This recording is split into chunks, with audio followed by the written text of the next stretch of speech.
Okay, thanks everyone for being here, and I will now try to share screen.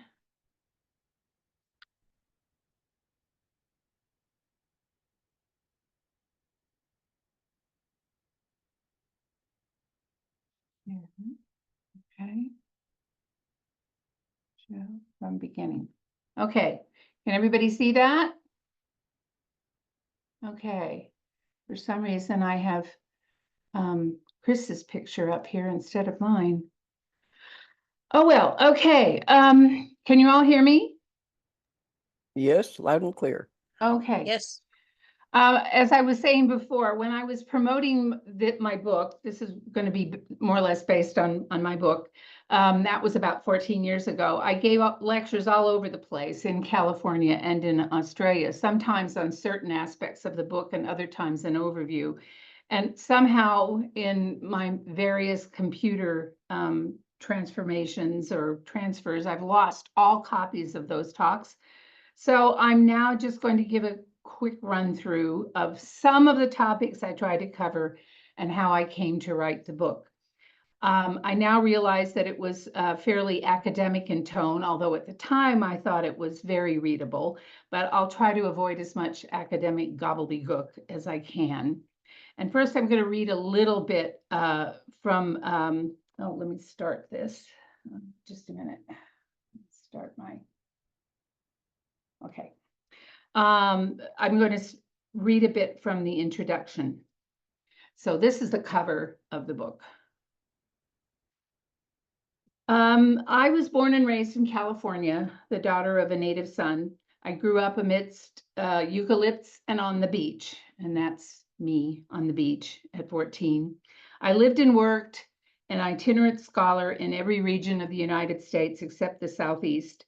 With every move, I tried to absorb as much as possible of the visual signifiers of those places. I spent several intellectually stimulating years in Germany and in Vienna, grounding myself in the culture of the old world. Here I am on my junior year abroad. My academic training and intellectual predilections prepared me for a professional life as an art historian on European topics. Then in 1990, for a teaching position in Australia. When I arrived, direct from sub-zero temperatures to full summer in Canberra, a trip to the botanic gardens there convinced me that this was a place where I could happily live. The familiarity of the landscape spoke to me of home in a visceral and aesthetic way. And here are cockatoos in our backyard in Canberra. Intellectually, teaching art history at the Australian National University was also transformative, since one requirement of the position was to teach the history of Australian art. I immediately switched course, relegating research in German art to the background to concentrate on Australian topics and the history of photography. After a few years in Canberra, I was commissioned to write, along with my husband, the Blue Guide to Australia, a cultural tour guide of the entire country. We considered the book, which took 7 years to complete, a love letter to our new country. And while I was writing this, I kept seeing, if only vaguely, affinities between image-making practices in California and Australia. I discovered images, especially popular and reproduced ones, that reminded me again of that visual template formed in my childhood in California. At the same time, I found very little substantive academic work on the connections between Australian and American, especially Western American art. While some comparative work has been done in history, very little considered the aesthetic interaction between photographers, illustrators, and artists of the two places. New Worlds from Old, a joint exhibition organized in 1998 by the National Gallery of Australia and Hartford's Wadsworth Athenaeum, focused, rightly so, on a comparison of 19th century landscape painting and presented some interesting arguments about high art affinities. But I wanted to know more about lesser aesthetic practices where the similarities to me appeared to be most striking. And I can trace my decision to write this book in this form back to a single moment comparing two images. The first image was designed here as a tourist poster promoting the newly created city of Canberra, produced in about 1930 and shown at an exhibition of Australian posters at the National Library of Australia.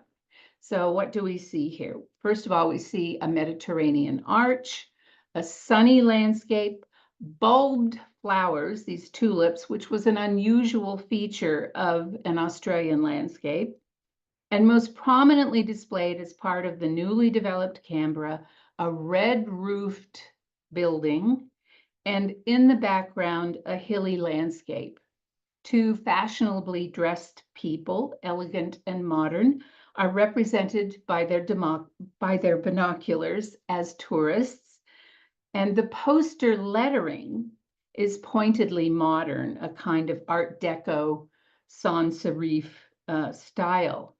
So what's the message? Come to Canberra, a sunny place with Mediterranean style architecture. And I put up here, this is one of the first buildings built in the civic center of Canberra, and it's designed to emulate Brunelleschi's Hospital of the Innocents in Florence. This is very unusual at the time for Australia to be using a Mediterranean style. So the message is that it was elegant and modern, where bulbed flowers grow, an attractive planned city sweeping across the open plain toward the hills. But what caught my attention first was that red-roofed structure and the hill in the background, motifs that seemed to me very familiar. And it didn't seem British at all, which is what most of graphic design up till then looked like in Australia. With these ideas in mind, then we can look at the other image, which is a citrus box label of the 1920s, revealing there an already well-established iconography that promotes a particular vision of California, once again, as a sunny place, an open, fertile landscape. And in most of the Californian examples, nurturing a romanticized vision of a Spanish past, often with the missions in the background, and almost always with those red-roofed, red-tiled roofs, and an expansive vision of the orange groves sweeping back to the mountains. The distinctive lettering style here was also developed in California lithographic firms as a kind of Pacific modern font. The labels then are vernacular imagery, prodigiously reproduced on every fruit box label that came out of California, distributed worldwide, and from the 1910s, widely seen not only in America, but in Australia as well. In fact, these same California lithographic companies were making labels specifically for the Australian market. And here's one in which the kangaroo is really all wrong. But this was a label that would have appeared on orange labels sent to Australia. And this is one of my favorites, the Pacific brand, coming out of Santa Barbara, and how it shows that it comes into Honolulu and then spreads around the world. And it's out of these ruminations about such popular imagery that I constructed a framework in which to examine the aesthetic connections between image making in these Pacific cultures. California on one coastline, and on the other side of the ocean, the newly emerging colonies and then nation of Australia. My concern throughout was how images in these cultures were transmitted and how they start to become absorbed into an everyday aesthetic, the images that we see all around us. The connections were particularly pronounced in the period from the 1850s, when gold rushes occurred in both places, through the 1930s, a time when artistic iconographies contributed to the development of cultural identities in Australia and in the American West, and particularly in California. Of particular note here, and these were the themes that the overarching themes that I was really interested in, and that was in photography, illustration, and design. These were the questions of itinerancy, reproducibility, and portability. By that, I meant itinerancy, that ideas and images, as well as building forms, are transmitted by people who move from place to place, back and forth, that there's this itinerancy among people that really begins in a dramatic way with the gold rush in the 1850s in both places. Reproducibility, that the images that create these visual templates of a place are those that were reproducible. And portability, that these images and visual forms were easily transported by people who carried both physical objects and aesthetic ideas from one place to another. So I presented these in the book as a set of case studies connected by connected by the overriding assertion of these three ideas. And I wanted to create essentially an aesthetics of place. The first case study focused on the artists of the gold rush, and most particularly on the abundance of itinerant artist photographers, many of whom traveled between Australia and California. And the most exemplary figure of these kinds of itinerant photographers was Benjamin Batchelder. He was from Massachusetts. We have a picture of him here in his early days, and he learned photography there. And here's a picture of him once they've returned from Australia, and in his older years, he lived in Stockton, California, and they're surrounded by photographs that he made in Australia. So he began as a photographer in the California gold fields, and here's one of his most famous pictures taken of his Daguerrean wagon. They would take these wagons up into the rugged hills where they would then set up in one place in a mining town and take as many photographs, usually portraits, for as long as people came, and then they would move on to another place. And this is one of his wagons. And this is a picture that he took in early Sonora in the 1856. And these are pictures that he took once he was back in, or once he was in Australia. And you can see that's his little wagon there.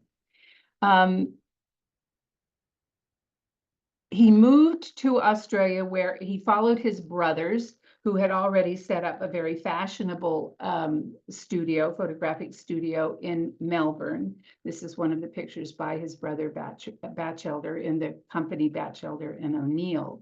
And they were one of the most popular at the time. And remember that most photography at this time was still portraiture.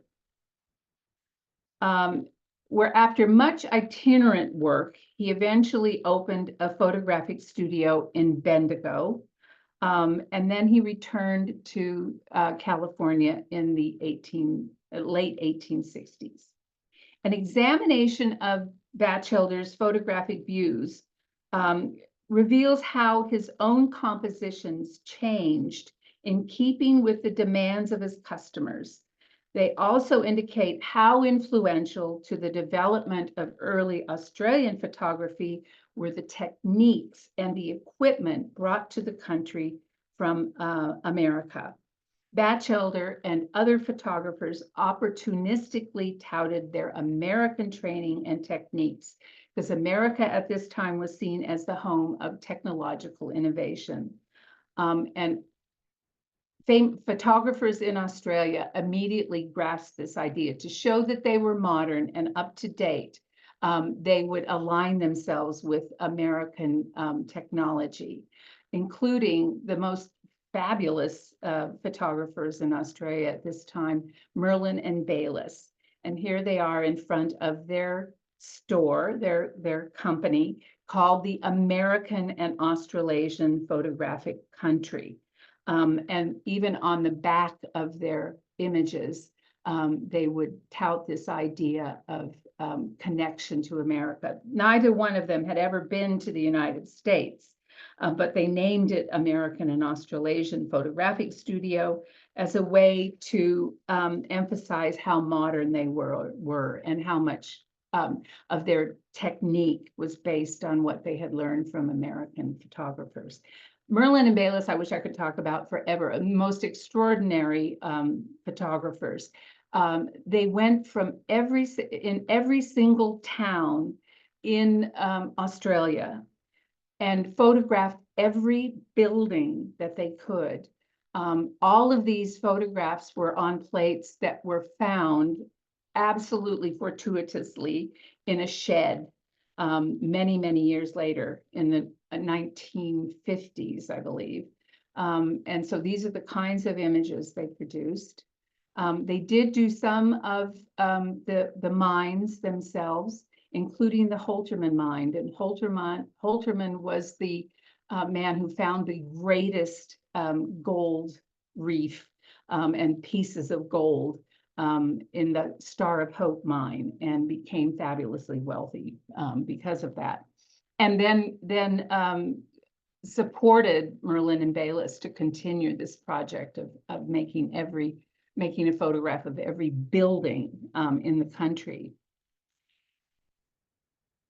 But in Batchelder's work, we see it remains one of the best indicators that even in photography, which is supposed to be just this image of what is there, we can see a shift in ideology because of societal attitudes about the place. For example, in his and others' examples from California's gold fields, landscape is usually included in the composition, if only in relation to the figures, buildings, and human activity. But it also is emphasizing the conquest of a rugged landscape by men at work. So almost all of the daguerreotypes in the mines, in the gold fields, show all of these men at work at their mine site, at their claim, as if they're really conquering this land. In contrast, we know of very few images in the gold fields themselves in Australia in the 1850s, although we know that photographers were there with photographic wagons, and we know from other photographs in Australian cities that the skills existed to produce such images. But the Australian patron, not dealing with this idea of manifest destiny, was interested in focusing the camera elsewhere. In Batchelder's case, his best known images in Bendigo are not of gold mining, but of the settlements of the towns that arose, and again, of buildings, of structures. And finally, they are of settlement as evidence of civilization, of material culture, and British institutions. This photograph, for example, it was commissioned for inclusion in an exhibition of 1866. It's in an album that received comment in a Victorian paper of the time. It says, this image quote, might be mistaken for a view of an English upland residence on a Sabbath day because of the softness of the scene and the brightness of the verdure. The important thing then for these photographers was to stress a typical view that would make sense of an Australian landscape for an English audience back home. So the record photographically at this time reveals different ideological expectations. In the case of California, a rough and tumble yet self-conscious conquest of the wilderness by the proponents of manifest destiny. In the case of Australia, evidence that British culture and British virtues were manifestly established in this colonial outpost, where virtue and morality prevailed over lawlessness and a hostile environment. There's never even any mention of Aborigines, for example. Doing this research also led me to one of those interesting, completely serendipitous finds. This is Henri Penelon, who was the very first photographer in Los Angeles. As you can see here, he also did painting. He was the epitome of those early itinerant photographers. He moved from place to place all the time and took up different occupations, as so did so many of them. You find that early photographers also were dentists or pharmacists or something to do with chemistry usually. In his case, Penelon also did these kind of rudimentary paintings. This one of Don Jose Sepulveda of the great Sepulveda Rancho. So he's one of the early Californios in Southern California. But he's riding a horse that was labeled as Black Swan. And this made me wonder, why Black Swan? Black Swan, of course, is Australian. And I learned in digging into this that the horse is actually, Sepulveda brought him from Australia, where they were known to already to breed what become thoroughbred horses. So this is the first thoroughbred horse in California. It was ridden then from where it came in San Francisco down to Los Angeles, where he rode it in a race that beat all of the local horses. So this led me off onto a tangent about thoroughbred horses in California, but we won't go into that. So, okay, do we have any questions on that part? No? Okay. There's a question in the Okay. chat. Where were the mines located? They were all in, first they were in Victoria, in Ballarat and Bendigo and around that region. And then later on, there was this discovery made up in New South Wales, up above Sydney, around Hill End and Bathurst. And those were the ones that Merlin and Bayliss were filming and were shooting their photographs in the 1870s. And they were based on the discovery of an Australian who'd been over in California, and he noticed that the landscape, the geography was very similar in the goldfields there to what he knew in Victoria. And he came back and discovered these great sites of ore. And they had the same kind of demographic invasion that California did, which formed the wealth, for example, of Melbourne at the time. Any other questions? Mm-hmm. Okay. My second chapter, another case study, and this became the first chapter that I wrote, and it just seemed to grow organically. It wasn't even in my original proposal.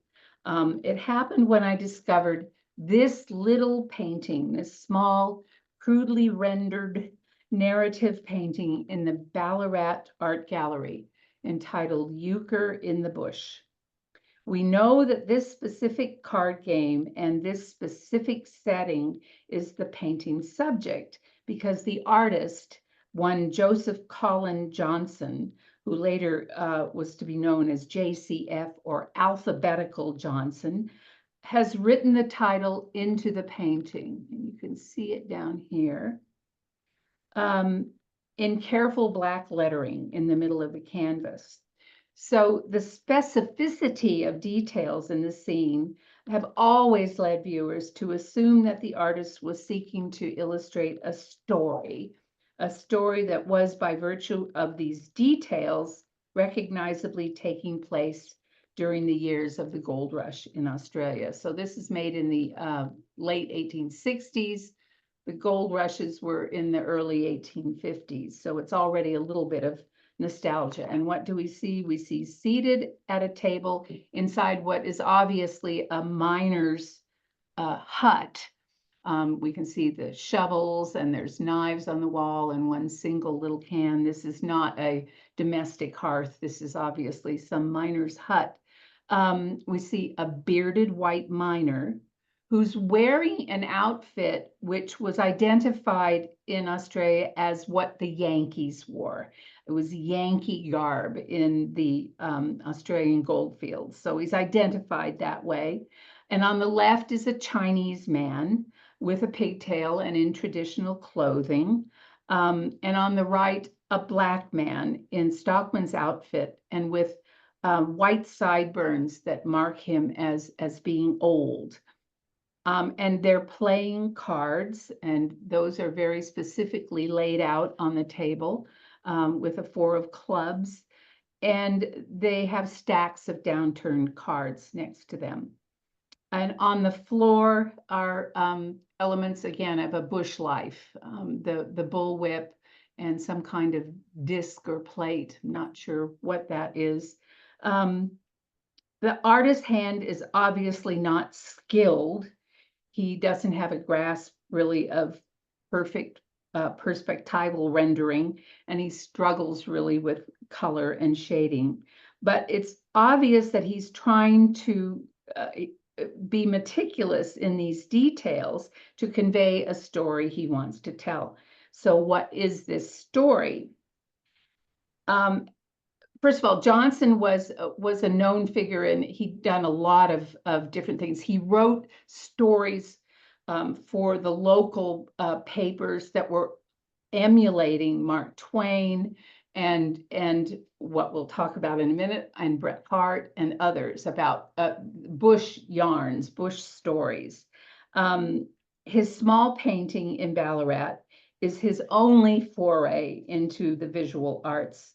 A fact made all the more interesting when one learns that he created 3 different versions of the same theme. So it's obviously meant to be the 3 races playing euchre at a table in the bush landscape of the Australian goldfields. And so we can identify that by the clothing they're wearing, and so it's very metaphorical. We know what that's meant to be. The source of Johnson's inspiration becomes apparent when one turns to the most widely circulated version of his work, and that was in a magazine in the 1870s, the Australian Sketcher. You can see that some editor has made improvements on the design of the painting. He's a little bit better on his coloring and on perspective, but the elements are still there. And accompanying this image, Johnson wrote the following: "Our plate depicts a scene not infrequent at some of the out-of-the-way goldfields in this or either of the other colonies, and especially in Queensland, where the 3 races shown are found living closely mixed together.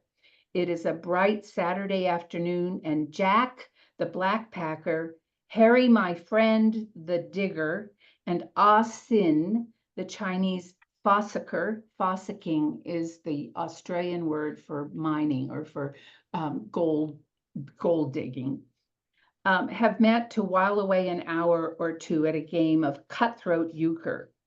The incident recalls the lines of Bret Hart's best-known poem, which Yeah. we had a small game and Ossian took a hand. It was euchre, the same he did not understand, but he smiled as he sat by the table with that smile that was childlike and bland. The three races have been for some time playing a game for life on this continent. The Aboriginal race have very nearly played their last card. This is still Johnson writing. And the game is henceforth between the whites and their yellow-skinned competitors. John Chinaman holds his own remarkably well, and in some parts, as in North Queensland, scores 1 point after another. The immense extent of Chinese immigration to that region some time back was viewed with alarm, and the thought expressed in Bret Hart's poem, "We're ruined by Chinese cheap labor," was present to the minds of large numbers of colonists. But although that colony has seen fit to adopt measures intended to act as a restriction on this influx, the alarm appears to have practically died out, and there is no reason to doubt that the two races may work on amicably together and aid in the development of an immense territory where there's room enough for all. That's the end of the quote. So, given the direction of Johnson's literary aspirations and his own experiences in ethnically diverse goldfields of Australia, it's no surprise that the inspiration for his one piece of visual art was his American contemporary, the hugely popular writer Bret Harte. Harte had become in the 1870s the most highly paid author in America, gaining that position through his wildly successful stories upon his own memories of the California mining towns of the 1850s and the colorful characters who inhabited them. The poem that Johnson quotes as inspiration for his image's theme, The Heathen Chinese, was first published in 1870 in a San Francisco journal. It was at that time entitled Plain Language from Truthful James, Truthful being the narrator of the poem and one of Harte's stock characters. But with this poem, Harte becomes an international celebrity, as if in a single night. Extracts, as one critic wrote, from them have been copied and recopied in every newspaper throughout the country, giving the public an infinity of delight.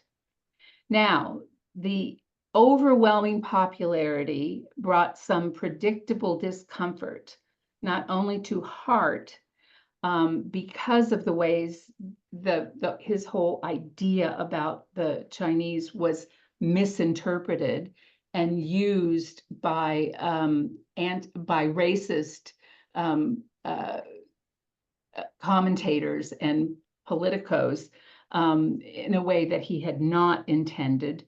But by the literary society, it was criticized because it swept beyond a comparatively narrow circle of polite readers, and like a popular song or a vaudeville joke, became the property of the man in the street. So it was vulgar and not high literature. Not only did Harte receive enormous attention in the American and English press, but as early as 1871, a Melbourne publisher put out an Australian edition of his poems, which included The Heathen Chinese. Johnson would certainly have known this edition.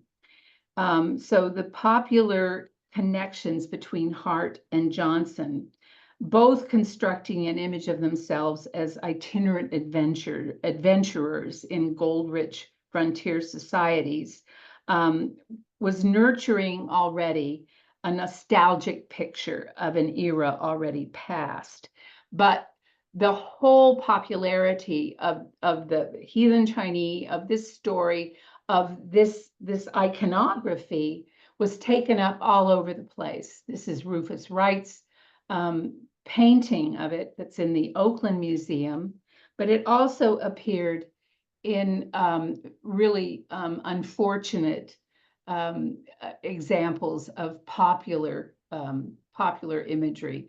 This was a set of cards that came out through a Chicago newspaper, emphasizing much more violence toward the Chinese figure than was ever implied in Hart's poem.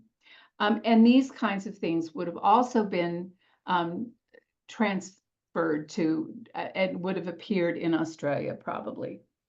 In their drive to develop then a national cultural identity, Australians expressed this connection to America, including to its multicultural prejudices.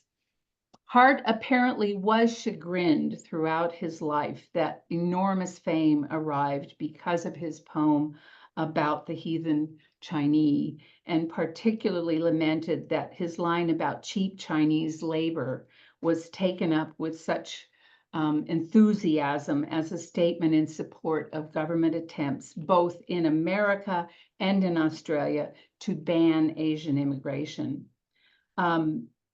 More lamentably, in terms of the popular imagination, the comical figure of Ah Sin, deviously clever in his, I wanted to go back to, let's go back to that one. In his contrived ignorance of white man's ways, dressed in blue pajama-like clothing, and always with the traditional coolie pigtail, long fingernails, and childlike smile, established that cultural stereotype of otherness for Chinese with which many Australians and Americans of the era wanted to identify. That the Australian Johnson chose, along with the Chinese figure, to include his pictorial version of Euchre in the Bush with a black man, which had no part in Hart's heathen Chinese, gets to the heart of his metaphorical ambitions for his image. As Johnson makes clear in his description for the sketcher, the figure represents the Aboriginal race who have very nearly played their last card, an allusion, of course, to the widely held belief, both in America and in Australia, that the indigenous races would inevitably die out with the advance of Western civilization into their lands. So Johnson saw that little image as a symbolic rendering of his concern, a game for life on this continent, one in which he felt was a competition by the 1870s between the Asians and the whites alone. So there was always this idea that the Aborigines would die out. And I just include this postcard from much later, but I think this was probably also informed by that popular idea, that popular strand of euchre in the bush. And these are Aborigines playing a quiet game of euchre. Now I go on in this chapter to talk about the development of probably the most popular form of transmittable portable imagery at this time, and that was sheet music. Sheet music, of course, was the form of entertainment at the time. You can see that several tunes were produced around the theme and with the lyrics of Hart's poem, The Heathen Chinese. And I use this as a way of talking then about the development of these covers for sheet music, which required new kinds of illustrative techniques, both in America and in Australia.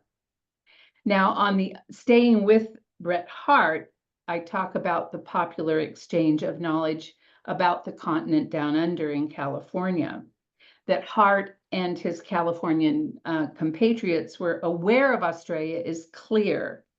Hart himself provided evidence of the popular level of exchange that was already taking place in the two countries.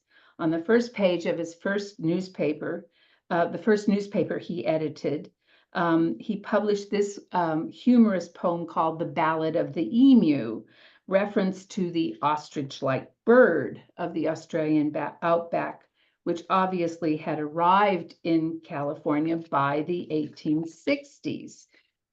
Interestingly, and not for the only time, the Australian contribution to cultural exchange was, in this case, an animal in its own weird way, like magazine, sheet music, and posters, another kind of portable object for popular consumption. Australia's greatest contribution to popular culture centered, as it still does, on its flora and fauna. And this is probably the emu that Hart had seen. It was brought to the city's leading amusement park in the 1860s and 1870s, Woodward's Garden. On the grounds of his own estate, Robert Woodward had, who had made a fortune during the gold rush with providing decent accommodation and dining for San Franciscans, had opened this pleasure park with a zoo and some rides, but also with educational exhibits. This was one of the dioramas there, which included a stuffed kangaroo image. So these elements of there was exchange, you know, already, even of animals. So any questions at this point? Oh, Yeah? No? Okay, moving on. In the next chapter, I focused on the development of a modern illustration industry initiated in Australia and California in the 1880s. This industry began in the late 1860s and early 1870s in this industry of creating these enormous volumes in America called Picturesque America. They were the first big coffee table books, and they were filled with very elaborate photo engravings. Photo engravings were really the illustrative art of the time. And this was the heyday of the artists who created these prints, these images, and they became quite an industry. Every parlor in nice houses would pay a subscription fee to get copies of these folios as they came out, and then they would be put together in a large volume. So these were the kinds of images that appeared, and they produce a particular view of America. In this case, there is some emphasis on the weird rock formations of the West, but it's also to show picturesque elements of America. This appeared also in Picturesque Canada. And then in 1888, in Sydney, the industry was established for the publication of the Picturesque Atlas of Australasia. These were volumes produced for Australia's centenary to celebrate its 100 years of white settlement in 1888. The atlas precipitated the arrival of an entire fleet of artists, engravers, and printers from America, and not from England, interestingly enough. America was really the center of this kind of photo engraving illustration, illustrated books, along with, and this was important, the modern equipment to produce such images. So this is one of the only pictures that we've been able to find of the headquarters. This was an enormously complicated project that Australia took on, and they tried to support it through subscriptions as well. It wasn't entirely successful, but the volumes were produced. And these are 3 of the American artists who came down and worked on the atlas. The leading one was the head of the American team was William Smedley, who was the most polished of these American engravers. He had worked on Picturesque America and Picturesque Canada, as well as Harper's Weekly.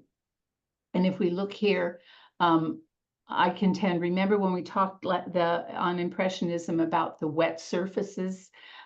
He's also quite important in these illustrations in trying to produce those effects as well. While Australia, by this time, did have a well-established tradition of the illustrated press based on English models, the arrival of this new printing technology, along with American printers and craftsmen, influenced greatly the stylistic direction that illustration would take in Australia at the end of the century. The Australian artists who worked on the project adjusted their own styles to take advantage of these new printing techniques. It also transformed the image-making industry and what they thought they should depict. And I'm showing here, these were very fancy new printing techniques in which you could put in these inserts, and this is to look like it's 3-dimensional and tacked onto the surface. And this took a really high level of skill as an illustrator to produce. Frederick Schell was the leading American artist there. And they went all over the country. There were Australians who worked on the project as well. Of greatest interest here is seeing that many images appearing in the Picturesque Atlas meant to represent distinct aspects of Australian life are actually modified versions of images that appeared in earlier volumes of Picturesque America. So these Americans must have brought some of these plates with them and then just modified them at the time. This occurs most frequently in images of the bush. Oh, well, this is landscapes that they produced, and they were always looking for the kind of picturesque scenes that they were able to produce in America. There are some in Australia, but not the same kind of grandiose ones that they were used to. And also, in Smedley's case, scenes of gentility, scenes of city and bustling urban life to show the world that Australia was a modern society, that it wasn't just all rough and frontier. But in images of the bush where American cowboys are transformed into jackaroo or bushrangers, we can really see how they've copied in a lot of ways what kind of images Frederick Remington would be making, for example. And unfortunately, this is an image by an Australian, Frank Monty, native troopers dispersing a camp. As you can imagine, nowadays, whole books have been written about this particular image, which did indeed appear in the Picturesque Atlas of a scene of fighting natives, which is particularly lamentable to see. Now, the Americans stayed there for at least 5 years producing these. Some of them came back and some of them didn't. In the same year, in 1888, Picturesque California was proposed under the editorship of John Muir. The arrival then of these same advanced illustrative techniques in California was possible because they brought these same kind of printing machinery into the state. This occurred at the same time as the Sydney project began. It was never as big an event And it also was supposed to be supported by subscription, and people received folios as the project went on. And it marked indeed the advancement of graphic art in San Francisco. Some of the American printmakers and engravings who worked on Picturesque Atlas also worked on the volumes for Picturesque California, including Fittler. I love this one, Eucalyptus Avenue in Inglewood. Inglewood does not look like this, believe me, anymore. And this was the cover for one of the folios. And you can see that it's produced over a long period of time. These pervasive printed illustrations then nurture particular attitudes about cultural identity. These images inform the aesthetic psyche of a specific place. Further, these are ones of a view of Yosemite. Julian Ricks was a well-known artist, a well-known painter, and you can see by now they're not all photo engravings. They're beginning to use a kind of photolithographic process. This is Los Angeles in 1888, and this turns out to be really 1888. And the years at the end, the beginning of the 1890s is really the last gasp of the great photo engraving era, as the ability to produce photographic halftones come in at a much cheaper price, and put all of these really elegant illustrators out of business. But the arrival of all this machinery made it possible for a print industry to be established in San Francisco, first of all, and then in Los Angeles. And we begin to see, this is an ad that appeared in the Overland Monthly, one of the San Francisco publications. And you can see that it's a color lithograph. And right away, we start to see those red roofs and that sweeping vista back to the hills. And these are the same techniques which are then applied to the prodigiously reproduced fruit box labels, which go around the world. So I spend a lot of time in that chapter on that topic as well, because it's a lot of fun. Okay, any questions on that? Where are we? What time is it? Okay. Anything? Okay, now I'm going to move on, and I hope I have time to get through all of this. The next chapters focus on the proliferation of California-inspired architecture and design, especially as the style was conveyed in journal illustration and advertising in Australia in the 1910s and 1920s. And I contend here, and I talked before, I think, about how important I think these journals are, and the posters and these reproducible illustrations to a shared aesthetic. I contend that an entire lifestyle aesthetic permeates both cultures most strongly through the dissemination of journals, posters, and advertising illustration at this time. And that in this instance, Australian designers and artists most directly took their inspiration from a Californian rather than European stylistic attitudes because of that shared climate. And they're now seeing these kinds of magazines do appear in Australia. As I started to dig for real connections to architecture, I found that there were several architects who did come to California and actually worked here as well. The most important one, at least for me, was James Peddle, who came to Pasadena from Sydney in 1912. He established himself here for several years in Pasadena and became a qualified architect in the state. Peddlethorpe Walker, the company he founded in Sydney in the 1890s, is still one of Australia's leading architectural firms. And I'm reading here from the firm's website about its history. James Peddle encouraged his staff to travel, study, and work overseas. He traveled to the USA in 1912 to qualify as an architect in California. Peddle settled in Pasadena and set up an architectural practice, enabling the pursuit of climate-appropriate bungalows integrated with new technologies.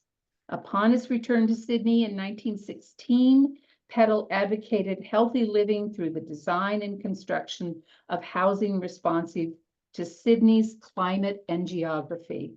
So it really was architects who by the turn of the century, by 1900, are starting to realize that instead of looking to English Victorian models, which had been what the architects were looking at, which has nothing to do with Australia's climate, with its geography, even with its population, that they should be looking to California, to that other Pacific Rim country with the same kind of climate. So when in Pasadena, Peddle had offices in the same building as the famous brothers Green and Green, and studied their influential style. This is Green and Green, who's known for the Gamble House. This is the Irwin House. All this use of wood, of the use of stone, of local stone, with low eaves, wooden beams in the interior, lots of Japanese influences. And you'll notice this is from a postcard from Alfred Spain's collection. And Alfred Spain was another of these Australian architects who comes to Los Angeles and brings back to Australia all of these postcards showing what the houses looked like. So when Peddle returns to Sydney, he incorporated these ideas into the high-end homes he built. This is one that you can see the chimneys are the same. And this was an unheard of style in Australia at the time, especially building in wood.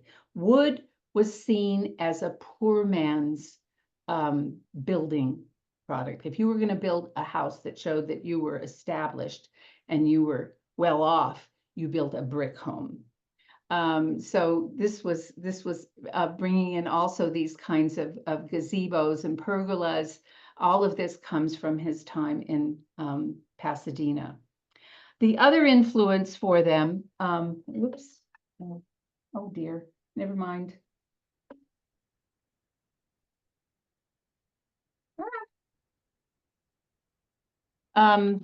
Was Bernard Maybeck, the Northern Californian architect. Maybeck was championed, of course. He's the one who's produced the fine arts building, the pergola that's still there, that was at the PPIE, the Panama Pacific International Exposition, and houses in Berkeley. And he was known to the the editor of the leading architectural magazine in Australia, George Taylor, who was fascinated with California and came to California many times. He writes very odd things in his book, and he's quite an eccentric character. But he's showing here in the magazine that most architects in Australia would have seen, one of Maybeck's buildings, the Christian Science Church in Berkeley. These are examples of James Peddle's houses. This house is still in existence. And you can see this use of pebbles, these low roofs, low eaves.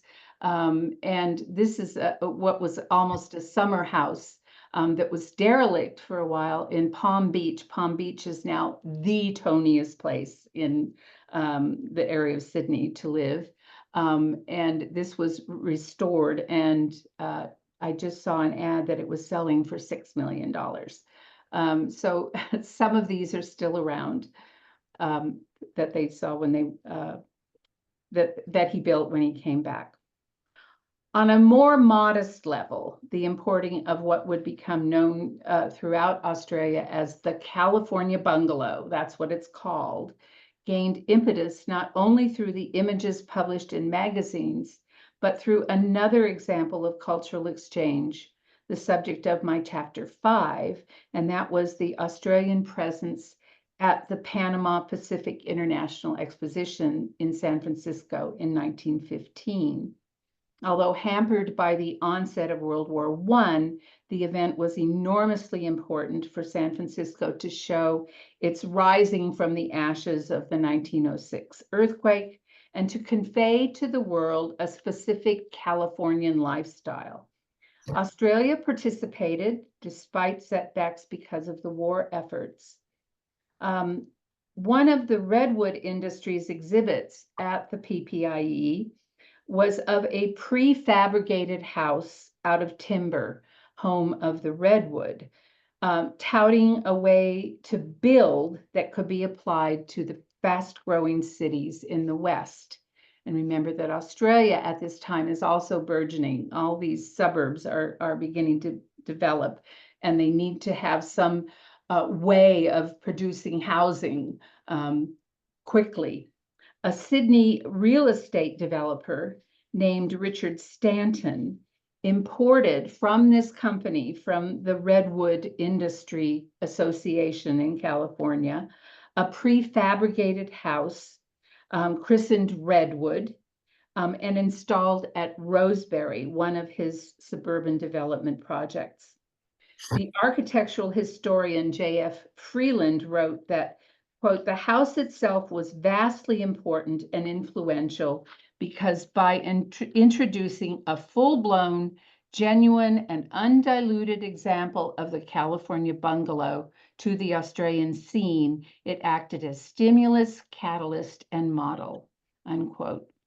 So by 1920, the California bungalow style was at the height of its popularity, and articles with illustrations of Californian housing examples filled the pages of the magazines. Australian cities continued to expand, with suburban construction demanding new plans and new ideas. Australians therefore also imported American methods of building.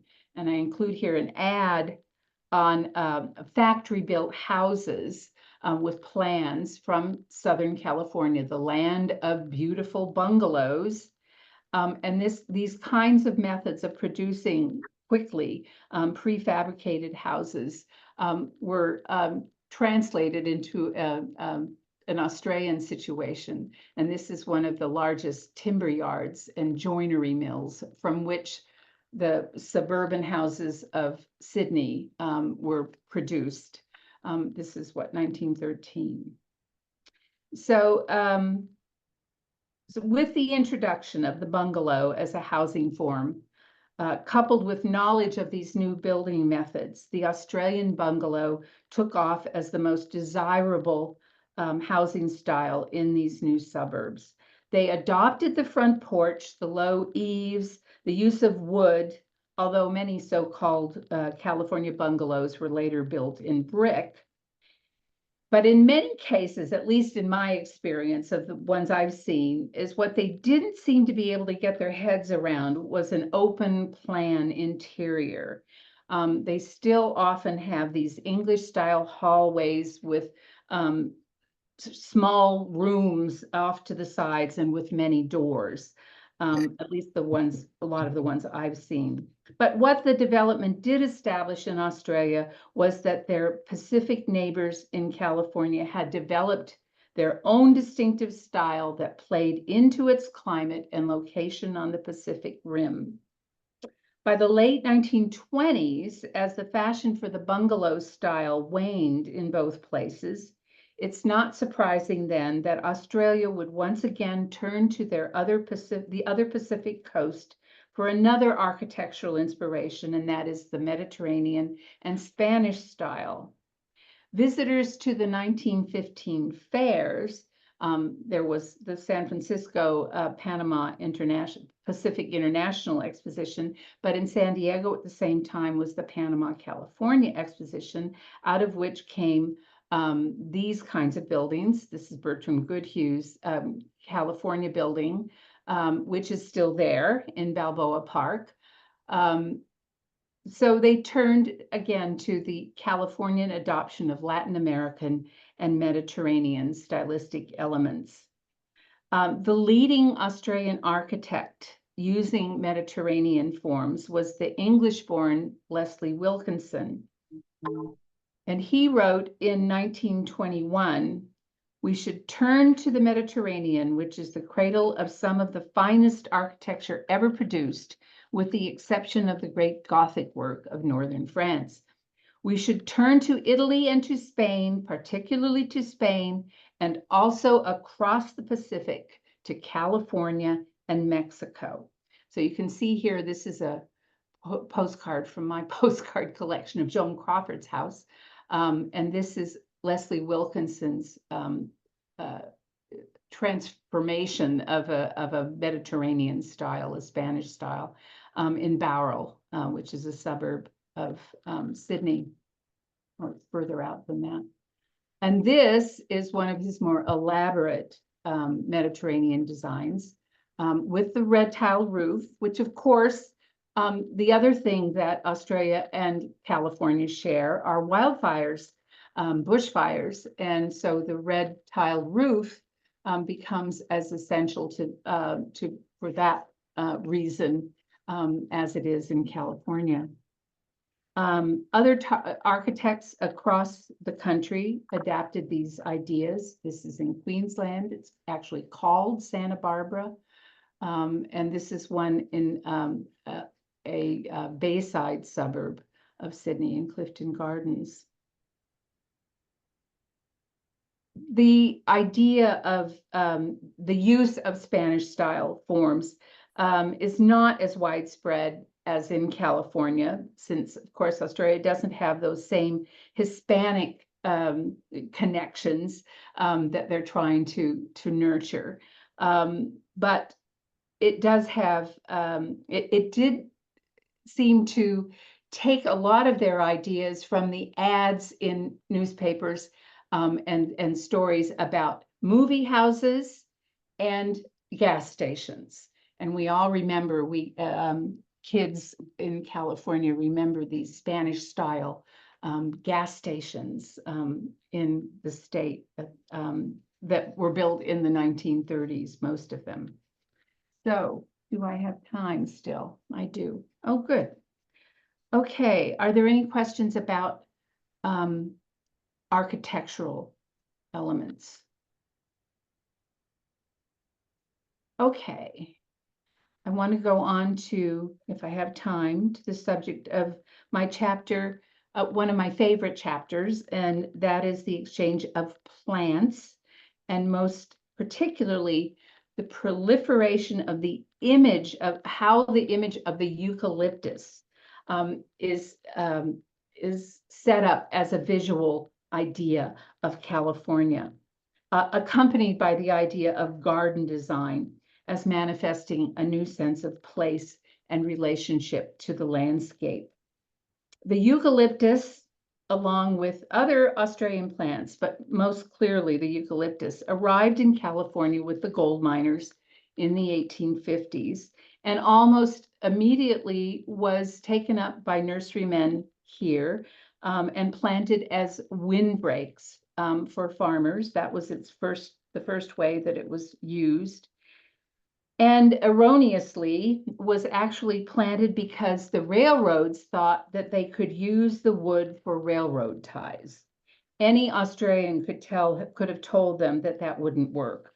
Australian wood is far too hard and too crooked to be used for railroad ties. But forests were planted by the railroads with that idea in mind.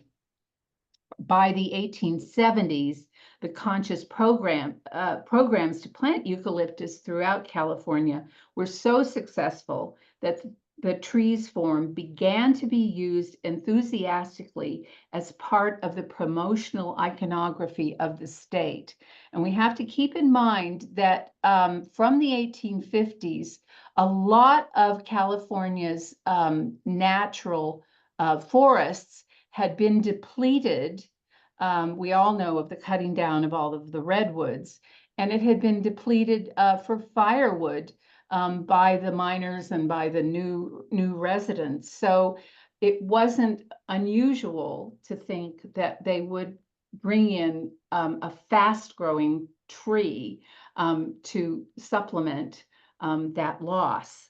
But here is an example of early on. This is Land of Sunshine, Charles Lummis's magazine about promoting the whole image of California and its connection to the West. And on the cover is a eucalyptus flower, or it's used in ads for Oakland, California, ironically, as a kind of ornamental element, as an ornamental tree. For advertising to come to Oakland to settle.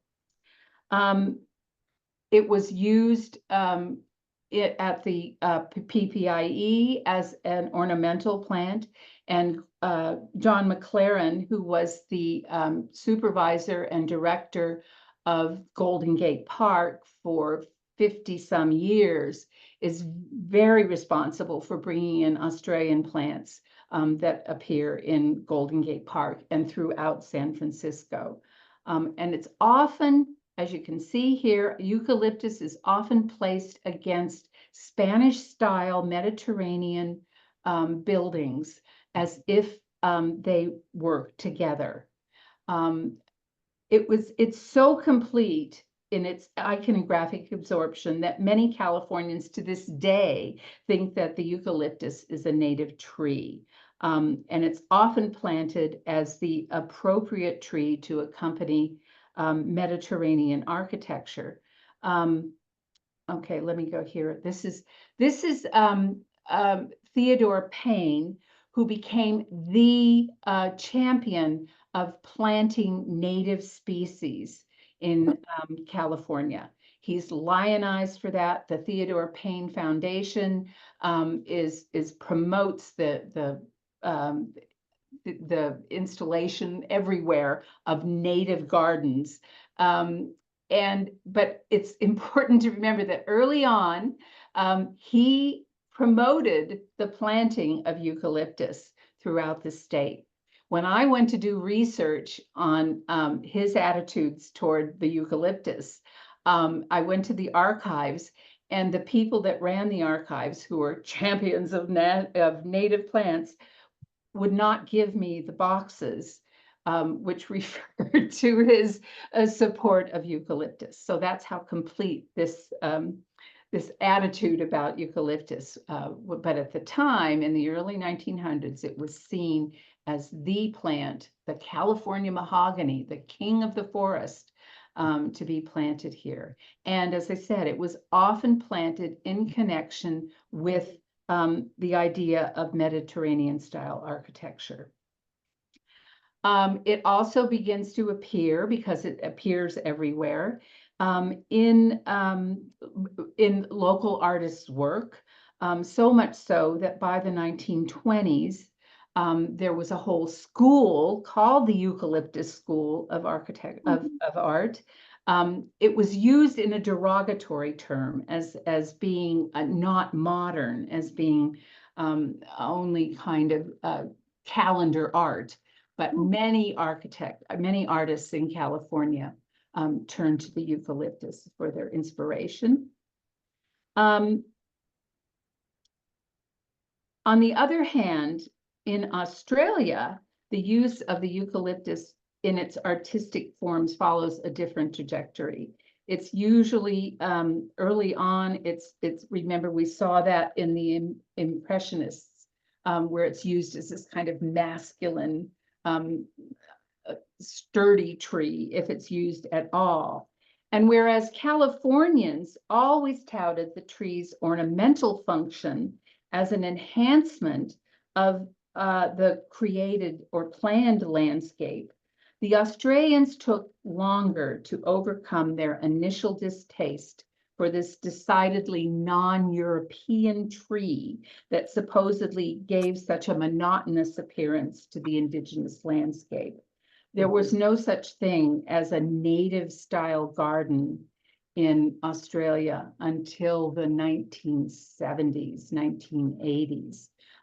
All the gardening was based, for the most part, on English style gardens. Again, so intent on keeping that connection to the home place.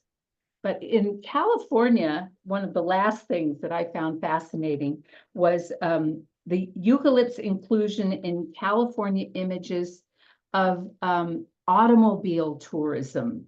Now, part of this is because the eucalyptus appears on the roadside.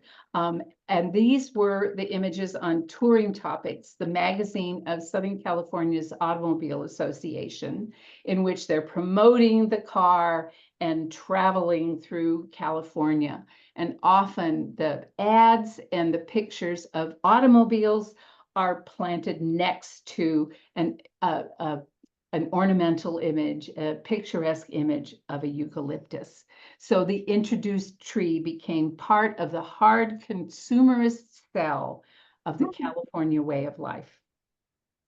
So these examples then indicate that dissemination of modernism in cultures on the periphery. So California and Australia are images, are places on the periphery of its home culture, and particularly dependent then on itinerancy, reproducibility, and portability.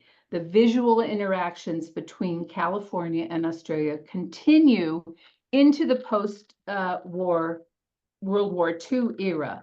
But once Hollywood gains hegemony over popular culture throughout the world, the possibilities of tracing these specific origins of aesthetic exchange become increasingly difficult.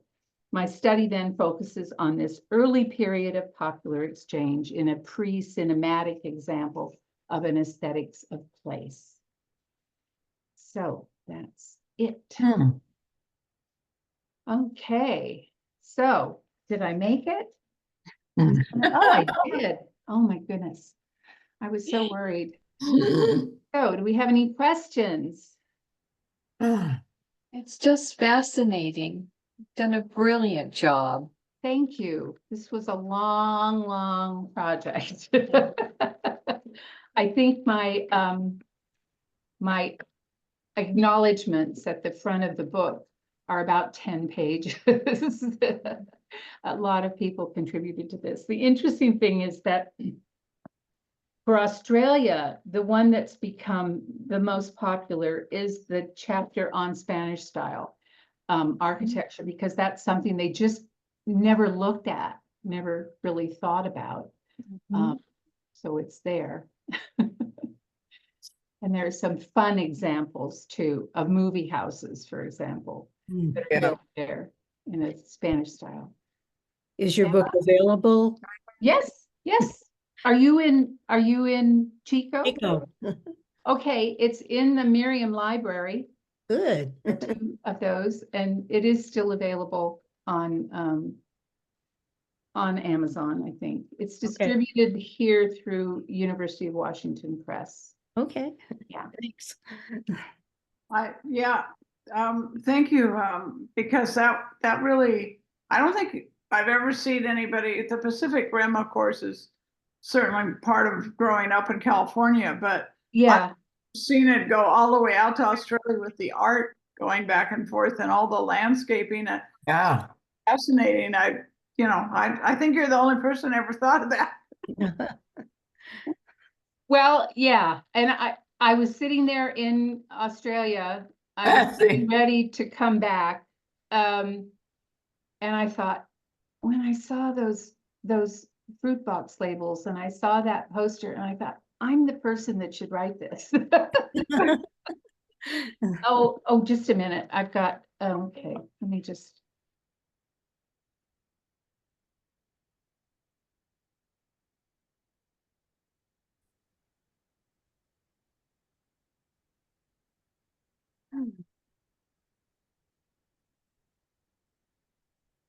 Bye. Sorry, it was my son. Uh, Anything else? Hmm. Okay.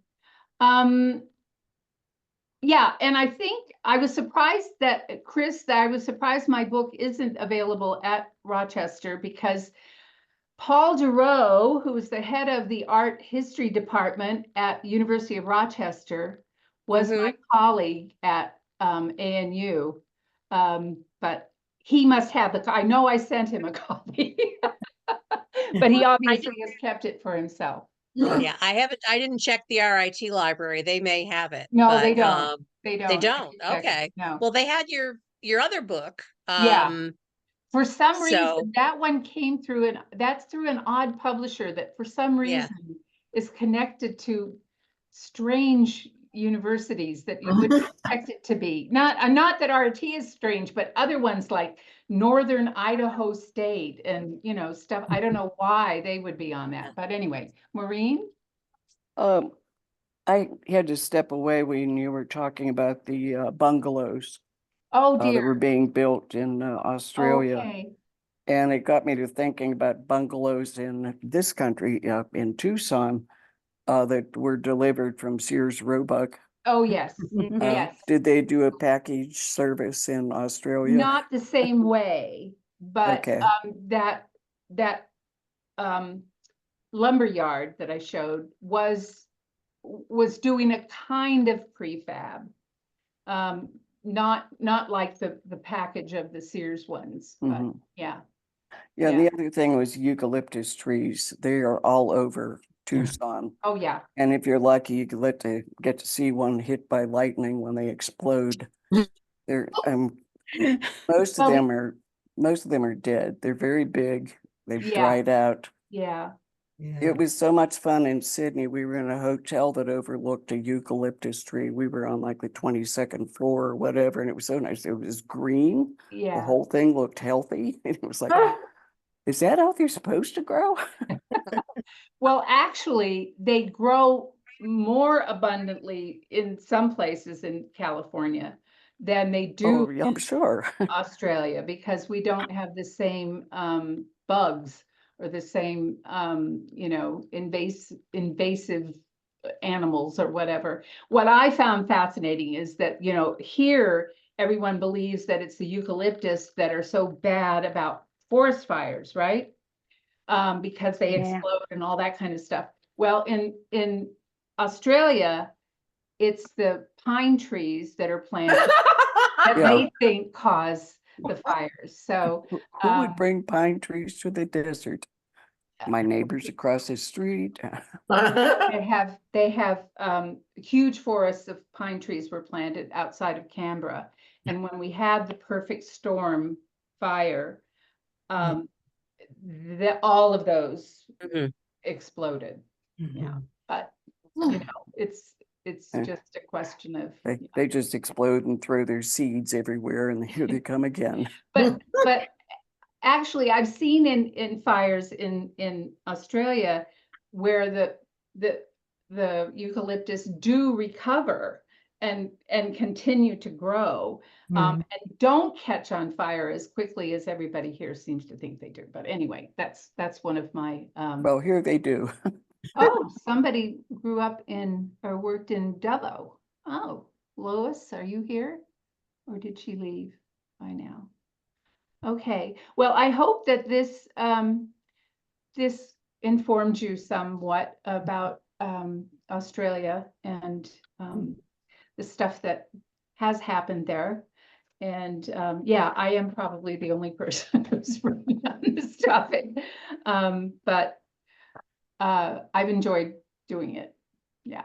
So thanks everyone for coming. And I hope this does appear as a recording. And I'll see with everyone, with Michelle, whether there's a problem again. But let me know if you don't receive it. Okay? Okay. Yeah, Bye, thank you everyone. very much, Erica. Thank you. so much. Thank you. Excellent class. Thank you, Erica. Thank Yes, very, very good. Bye-bye. Was. Bye.